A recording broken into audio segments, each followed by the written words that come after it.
Вести на Канал 8. Добар ден. 3 приватни амбуланти во руралните населени места во Кочанскиот регион престануваат со работа. Причина за тоа се високите трошоци, како и одселувањето на лекарите во странство. Дел од жителите во селските населби во Кочанско ќе останат без своите досегашни матични лекари, затоа што 3 приватни ординации во регионот се затворени или во теке постапка за нивно затворање.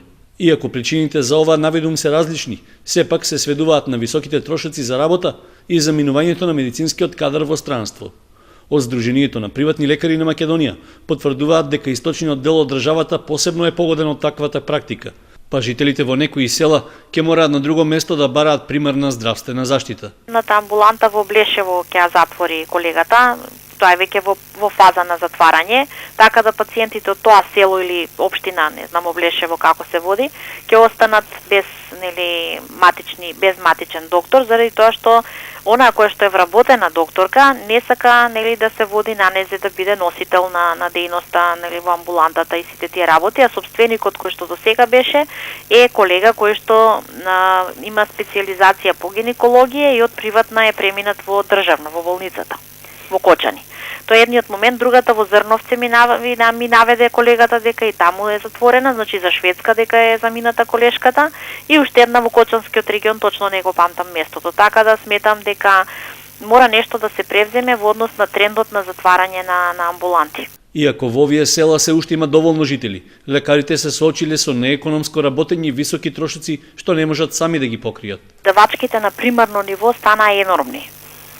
Значи, вие за да отворите, за да основате амбуланта, за да ставите опрема, за да купите фискална каса, значи да платите веднаш медицинска сестра, значи проблемот е што сите тие луѓе кои што и малиот број на население кои што се останати по селата, најголемиот дел не се пишуваат матични, туку се пишуваат во градовите, каде што имате аптеки, каде што има лаборатории, каде што би можел во исти ден да заврши тој пациент работа. Матичните лекари што работат во селските населби бараат да добијат некаков грејс период во кој ќе ја набават потребната опрема и ќе можат да остварат почетна заработувачка за да ги покријат трошоците. Освен тоа, според Чолакова Дервишова, и трошоците за превоз на вработените до ординациите, како и за здравствени прегледи на терен, не се покриени. Затоа лекарите ја напуштаат државата и спасот го бараат во странство. Сите кои што се млади интензивно учат германски, кој што никогаш претходно не постоел. Одливот на кадар, на млад кадар е фрапантен. Значи голем број замина, значи има и голема бројка на оние кои што се помлади и кои што те прва ќе основаат, па и оние кои што веќе имаат младо поколение, мали деца, сакам да кажам и така, тие многу полесно се одлучуваат, за 5-6 месеци го учат јазикот, имаат веќе и Facebook група формирано и многу лесно заминуваат, се одлучуваат на таков чекор да ја напуштат државата и да живеат во друга држава. И отприлика околу 286, значи тоа се неофицијални некои извори, каде што по градови собиравме за 2 години, 2013 и 2014, значи масовно 300 доктори да заменат, значи тоа е со се семејства, тоа е голема бројка. Според претседателката на Сдруженијето на приватни лекари на Македонија, не треба да зачуди фактот ако наскоро и други лекари од приватната пракса во Кочанско и целиот источен регион ги затворат своите амбуланти. Како потоа ќе се обезбеди примарна здравствена заштита за населението во руралните средини е проблем за кој тешко ќе се најде решение. 1100 осигуреници од Кучани не аплицирале за добивање електронска здравствена картичка. На 1600 пак картичката им е готова и се чека на нивно подигање. Од подрачната единица на фондот во Кучани со апел да се побрза со поднесување документи за добивање на електронска картичка. Готовите електронски картички да се подигнат од шалтерите во подрачната единица на фондот за здравство, а оние кои не поднеле документи за издавање најбрзо да го сторат тоа, апелираат од фондот за здравство во Кучани. И по неколку години од стартот на проектот, сепак има граѓани кои не аплицирале за издавање на ваква картичка. Во Кочани од вкупно 38.000-39.000 некаде осигуреници, околу 35.000 имаат подигнато своите електронски здравствени картички, околу 1.600 чекаат да бидат подигнати, а некаде околу 1.100 осигуреници не аплицирале. Значи, а некаде околу 800-870 се веќе изработуваат. Наставски додава дека оние 1100 осигуреници кои се уште не поднеле документи за издавање електронска картичка, тоа да го сторат најбрзо што можат. Сите кои досега немаат направено картичка, здравственото лекување се уште може да го извршуваат и со сини картони. Инаку, секој граѓанин кој поднел документи за издавање електронска здравствена картичка може да провери дали му е готова на веб страницата mojeosiguruvanje.fzo.org.mk. Ладното време го наполни детското оделение во Кочанската општа болница. Сите кревети се пополнети со болни деца. Претежно станува збор за искомплицирани вирози кои поминале во бронхопневмонии и воспаленија. Хоспитализираните се на возраст од 0 до 2 години. Честите временски промени и ниските температури ги наполнија амбулантите. Детското оделение во Кочанската болница во моментов е преполно со болни деца. Состојбата не е променета од средината на декември и многу деца новата година ја дочекаа во болницата. Претежно се работи за вирози кои се искомплицираат и лесно преминуваат во бронхопневмонии, кои децата заради намалениот имунитет тешко ги поднесуваат. Кога ќе дојде до воспаление на белите дробови, неопходно е болничко лекување, велат лекарите. Полно оделение пред се со долно и горно респираторни инфекции пропратени со фебрилни епизоди. Значи, тоа се вирози и после децата спуштат дали пнеумонија, дали компликации, аларингити, обструкции, отити, ринофарингити. Со поаѓање на училиште, додава Јорданова, се очекува изголемување на бројот на заболени, особено кај школските деца.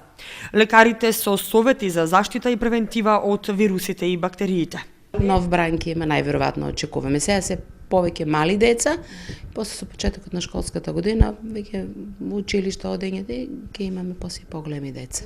Топли напивки, витамин С, повеќе да нема мешање меѓу децата, да нема контакти, значи со веќе заболени особи. Доктор Јорданова вели дека иако оделението е преполно и персоналот работи под полна парија, сепак досега сите деца се лекуваат тука и немало случај на искомплицирани инфекции, за кои е потребно препраќање во поголемите клинички центри во Штип или Скопје. Општините Зрновци и Чешиново Облешево имаат подготвени проекти за кои ќе бараат финансиска помош од владината програма за рурален развој. Максималниот износ што можат да го добијат е по 260.000 евра, а реализацијата на проектите може да се очекува во средината на оваа година. Соседните општини Чешиново, Облешево и Зрновци ќе пријават своји инфраструктурни проекти за кои очекуваат пари од државниот буџет, односно од програмата за поддршка на руралниот развој. Според квотите што се предвидени за нив, секоја треба да добие грант во максимален износ од 260.000 евра, со кои во текот на оваа година треба да се решат дел од комуналните проблеми на жителите од населените места во двете општини. За локалната самоуправа на Зрновци, главен приоритет ќе биде изградбата на детската градинка, објект чија вредност се проценува на околу 240.000 евра. Со оглед што општината веќе има обезбедено околу 160.000 од други извори, за остатокот од потребните пари ќе поднесе барање до Бирото за рамномерен регионален развој, од каде се очекува да се прифати до финансирањето на проектот за градинката. Исто така, во план е со парите од грантот за инфраструктурни проекти во руралните средини да се реализира втората фаза од регулацијата на реката Зрновка, што минува низ општинскиот центар. Според пресметките, за оваа намена ќе бидат потребни околу 100.000 евра. Третиот проект со кој ќе се аплицира е пробивањето и асфалтирањето на улицата Скопска во Зрновци, во должина од околу 400 метри. Сумата што ќе биде потребна за овој инфраструктурен зафат изнесува 60.000 евра. Според градоначалникот Станков, ова значи дека општина Зрновци нема да го искористи максимално планираниот износ, затоа што сите три проекти би чинеле околу 240.000 евра. Во општина Чешиново, Облешево, исто така имаат три проекти за кои ќе бараат неповратни средства од државата. Главен приоритет за нив е изградбата на канализацијата во село Соколарци, што ќе чини близу 170.000 евра. Освен тоа, во план е да се поднесе барање за финансирање на изградбата и асфалтирањето на неколку улици во Теранци, во должина од 700 метри. За оваа намена ќе бидат потребни 50.000 евра. Третиот проект за кој ќе се бараат средства од грантот за рурален развој е обезбедувањето нови количини вода за пиење за жителите на Спанчево. Според планските пресметки, ќе бидат потребни 30.000 евра за да се направи ново дупчење на извор за вода, како и за изградба на доводна цевка до постојниот резервоар. Вкупната сума за сите три проекти на општина Чешиново Облешево е 260.000 евра и е во рамки на предвидениот максимум што годинава како помош за руралните општини го предвиде Министерството за финансии. По неуспешната продажба, бањата во село Бања е оставена во целосен пустош. Таа долг период беше мета на вандализам и пустошење, иако природните потенцијали со кои располага се извонредни. Половина година откако пропадна и последниот обид за продажба, ужасна е сликата и од натрешноста и од надворешноста на бањата во село Бања. По 30 и 18 години откако се направи последниот обид за трајно рестартирање со давање под концесија, бањата повторно требаше да се ревитализира. По првиот неуспешен тендер, Министерството за здравство распиша нов. Од општината Чешиново Облешево се надеваа дека вториот тендер ќе биде успешен, со што бањата може да биде сериозен двигател на туристичкиот развој на овој крај. Но потоа стана јасно дека и овој обид е очајнички, без оглед на постапката за денационализација што се водеше помеѓу двата огласа и можноста за сегнатите физички лица да стопанисуваат со објектот. Додека се чека концесионерот, овој објект е на пат не само да стане руина, туку целосно да ги загуби контурите. Објектот на некогашната бања е целосно руиниран и покрај огромните потенцијали што ги има. Сместен е во подножјето на Осоговските планини, а поради физичко-хемискиот состав се верува дека водата помага во лечење на невролошки, гинеколошки заболувања, повреди на коскениот систем, како и на сите видови на ревматски заболувања. Базените со водата од изворот се полнеа навечер за да може таа да се излади и да достигне температура до околу 60 степени. Во најдобрите години бањата ја посетувале до 15.000 луѓе на годишно ниво. Големата, но стара руинирана зграда што порано имала функција на стационар, говори дека селото Бања било едно од најпознатите по селскиот туризам во Македонија. Во 80-тите години повеќе од половина од куќите во селото издавале соби под наем и од тоа добро живееле.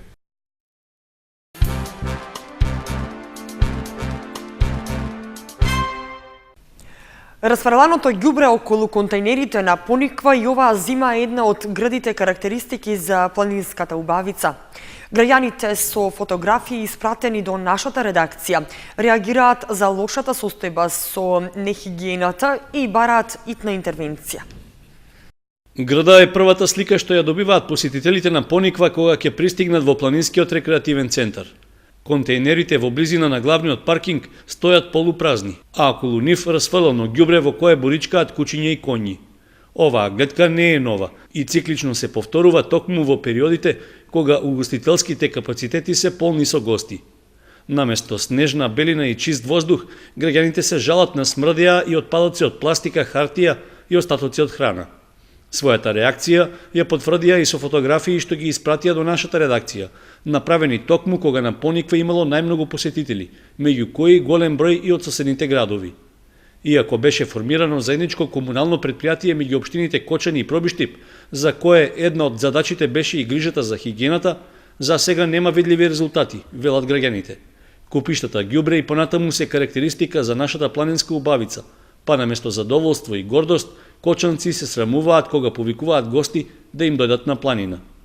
Нивните оценки се дека залудни се напорите Пониква да стане туристички центар со опрема вредна 1000 евра, со изградена инфраструктура и со современи гостителски објекти, ако не се исполнети основните услови за тоа. Одржувањето на хигиената е едно од нив и крајно време е да почне да се реализира. Снежна идила и добри услови за престој на туристите во предстојниот викенд нуди ски центарот Пониква. Патот е проводен, така што се очекува зголемена посетеност од страна на туристите во следните денови. Пониква пулсира во вистински зимски ритам. Пред новогодишните празници паднаа првите поголеми снегови. Со стабилизирањето на временските услови, патот стана пристапен за сите моторни возила. Ниските температури и повеќе од 10 степени под нулата пак се погодни да се согледаат и ефектите од вештачкиот снег. Како што е познато, тој може да се задржи само на минусни температури, така што викендот што предстои и периодот потоа, скијачката сезона може да продолжи во полнек. На крајот на предминатата година, акционерското друштво Мепсо и компанијата Енергосистем, изведувач на проектот за изградба на сноуборд парк во ски центарот Пониква, извршија успешно тестирање на топовите за подготовка на вештачкиот стек на скијачките патеки. Мепсо во рамки на својата програма за општествена одговорност донираше околу 1 милион евра за изградба на систем за создавање вештачки снег на двете скијачки патеки во ски центарот Пониква. Проектот вклучува изградба на вештачка акумулација за вода од која ќе се прави вештачки снег, електроенергетска и водоводна инфраструктура за пренос на водата до патеките и за подготовка на вештачкиот снег. За таа намена беа набавени 5 топови за создавање вештачки снег, поставено беше осветлување на двете скијачки патеки, а проектот предвидуваше и набавка на реквизити за поставување сноуборд парк на една од скијачките патеки на Пониква. Во проектот за потребите на скијачкиот центар Пониква беа набавени возило за подготовка на скијачките патеки, популарно наречено ратрак, и снежна моторна санка.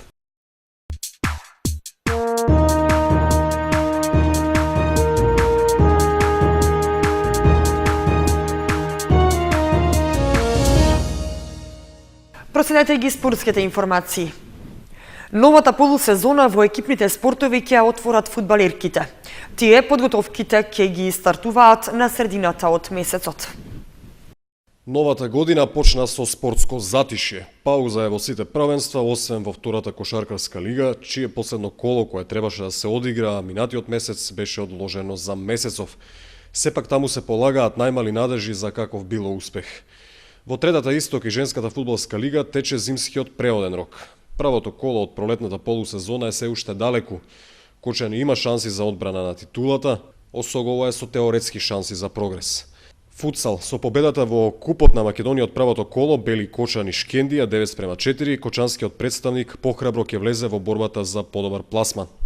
Еден од поважните спортски настани е Европското првенство во карате во Цирих, каде македонската репрезентација има сосема солидна кочанска легија. Првенството ќе се одржи во февруари. На крајот од февруари стартуваат и пинг-понгарите, каратистите, гимнастичарите и тенисерите ќе имаат редовни учества на спортските настани. Што се однесува пак до училишниот спорт, главен настан ќе биде општинската лига во малфудбал.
Тоа беше се што ви подготвивме за вестите.